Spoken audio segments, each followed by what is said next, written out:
এই তুমি কিসের কাজ করো? কেন বলো না, তুমি কিসের কাজ করো? আমি আয়ার কাজ করি। হ্যাঁ, তুমি আয়ার কাজ করো? তোমাকে দেখে না মনেই হয় না। আচ্ছা, মনে না হওয়ার কি আছে?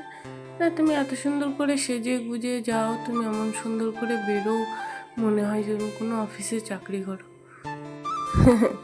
না গো দিদি, আমি অফিসে চাকরি করি না, আমি আয়ার কাজ করি।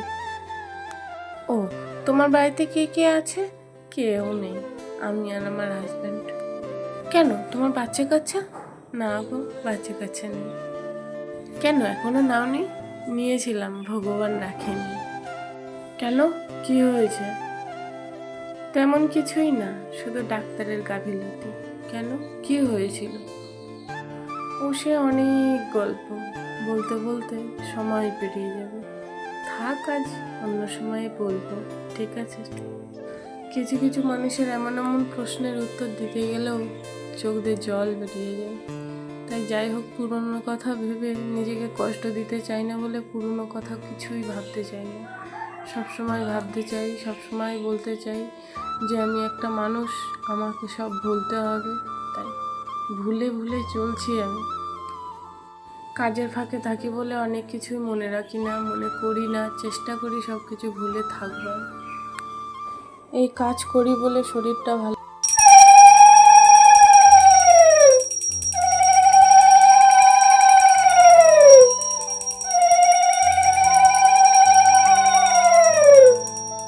হয়ে যাবে।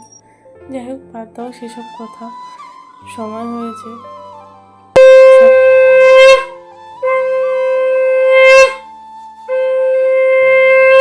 বৃহস্পতিবার, সমস্ত কাজ বাজ গুছিয়ে নিয়েছি, পুজোটা করে নিচ্ছি। জানো তো আজ কদিন ধরে কী হয়েছে কিচ্ছু জানি না, এত পরিমাণে শরীর খারাপ যে আমি ঘুমাতেও পারছি না। কিন্তু গায়ের জোরে চলি, মনের জোরে চলি, জানো তো, জোরে জোরে চলতে হয় তাই চলি। শরীর খারাপ লাগলে কাউকে তো কিছু বলতেও পারি না, কাকেই বা বলবো, শোনার মতো তো কেউ নাই। বৃহস্পতিবারে একটু সময় নিয়ে পুজো দিতে হয়। এই যে আমি রেডি হয়েছি, আজ আমি চলি, টাটা।